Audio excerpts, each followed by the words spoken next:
ಶ್ರೀಲಂಕಾ ತಲುಪಿದ ತಕ್ಷಣ ನಾಯಕ ಸೂರ್ಯ ಬಿಸಿಸಿಐ ಮುಂದೆ ಇಟ್ಟರು 3 ದೊಡ್ಡ ಡಿಮ್ಯಾಂಡ್. ಅದರಲ್ಲೂ ಇಟ್ಟಿರುವ ಒಂದು ಷರತ್ತನ್ನು ಕೇಳಿ ಮಾತ್ರ ಶಾಕ್ ಆದರು ಗೌತಮ್ ಗಂಭೀರ್. ಯಾರು ಊಹೆ ಕೂಡ ಮಾಡದಿರುವುದು ಸಂಭವಿಸಲಿದೆ. ಸೂರ್ಯನ ದೊಡ್ಡ ಘೋಷಣೆ, ನನ್ನ ತಂಡ ನನ್ನ ರೂಲ್ಸ್. ಸೂರ್ಯನ ಈ 3 ಡಿಮ್ಯಾಂಡ್ ಟೀಂ ಇಂಡಿಯಾದ ಸಂಪೂರ್ಣ ಪಿಕ್ಚರ್ ಅನ್ನೇ ಬದಲಾಯಿಸಲಿದೆ.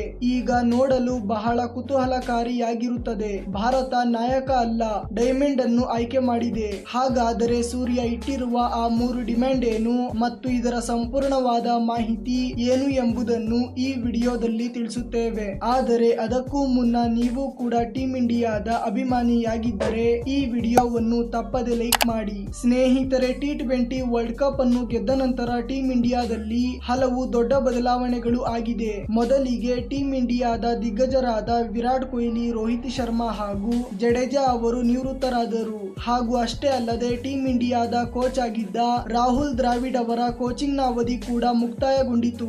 ಇಷ್ಟೆಲ್ಲ ಆದ ನಂತರ ಬಿಸಿಸಿಐನ ಮುಂದೆ ಕಂಪ್ಲೀಟ್ ಆಗಿ ಹೊಸ ಟೀಂ ಇಂಡಿಯಾವನ್ನು ಆಯ್ಕೆ ಮಾಡುವ ದೊಡ್ಡ ಚಾಲೆಂಜ್ ಇತ್ತು.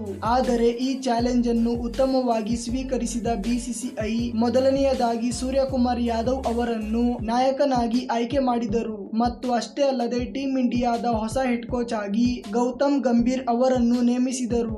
ಈಗ ಗೌತಮ್ ಗಂಭೀರ್ ಹಾಗೂ ಸೂರ್ಯನ ಜೋಡಿ ಸೇರಿ ಟೀಂ ಇಂಡಿಯಾಗಾಗಿ ಆರ್ಭಟಿಸಲು ಸಿದ್ಧವಾಗಿದೆ. ಈಗಾಗಲೇ ಈ ಜೋಡಿಯ ಆರಂಭವಾಗಿದ್ದು ಟೀಂ ಇಂಡಿಯಾ ಶ್ರೀಲಂಕಾ ವಿರುದ್ಧ 3 T20 ಪಂದ್ಯ ಹಾಗೂ 3 ODI ಪಂದ್ಯಗಳ ಸರಣಿಯನ್ನು ಜುಲೈ 27ರಿಂದ ಆಡಲಿದೆ. ಮತ್ತು ಶ್ರೀಲಂಕಾ ವಿರುದ್ಧ ಭಾರತ ತಂಡ ತನ್ನ ಮೊದಲ ಪಂದ್ಯವನ್ನು ಜುಲೈ 27ರಂದು ಪಲ್ಲೆಕೆಲೆ ಸ್ಟೇಡಿಯಂನಲ್ಲಿ ಆಡಲಿದ್ದು, ಎರಡನೇ ಪಂದ್ಯವನ್ನು ಜುಲೈ 28 ಹಾಗೂ ಮೂರನೇ ಪಂದ್ಯವನ್ನು ಜುಲೈ 30ರಂದು ಆಡಲಿದೆ. ಆದರೆ ಈ ಪಂದ್ಯಗಳಿಗೂ ಮುನ್ನ ನಾಯಕ ಸೂರ್ಯಕುಮಾರ್ ಯಾದವ್ ಅವರು 3 ದೊಡ್ಡ ಡಿಮ್ಯಾಂಡ್ ಅನ್ನು ಇಟ್ಟಿದ್ದಾರೆ. ಹೌದು ಸ್ನೇಹಿತರೆ, ಮೊದಲ ಡಿಮ್ಯಾಂಡ್ ಅನ್ನು ಇಟ್ಟಿರುವ ಸೂರ್ಯ ಅವರು ನನ್ನ ನಾಯಕತ್ವದಲ್ಲಿ ಬೇರೆಯವರು ತಲೆ ಹಾಕಬಾರದು ಎಂದು ಹೇಳಿದ್ದಾರೆ. ಸೂರ್ಯ ಕ್ಲಿಯರ್ ಆಗಿ ಪಾಂಡ್ಯಗೆ ನನ್ನ ನಾಯಕತ್ವದಲ್ಲಿ ನೀವು ಫೀಲ್ಡ್ ನಲ್ಲಿ ಯಾವುದೇ ರೀತಿಯ ನಿರ್ಧಾರಗಳನ್ನು ತೆಗೆದುಕೊಳ್ಳುವಂತಿಲ್ಲ, ನಾಯಕನಾಗಿರುವ ನನ್ನ ನಿರ್ಧಾರಗಳೇ ಅಂತಿಮ ಎಂದು ಹೇಳಿದ್ದಾರೆ. ಮತ್ತು ಸೂರ್ಯ ಅವರು ಇಟ್ಟಿರುವ ಎರಡನೇ ಡಿಮ್ಯಾಂಡ್ ಬಂದು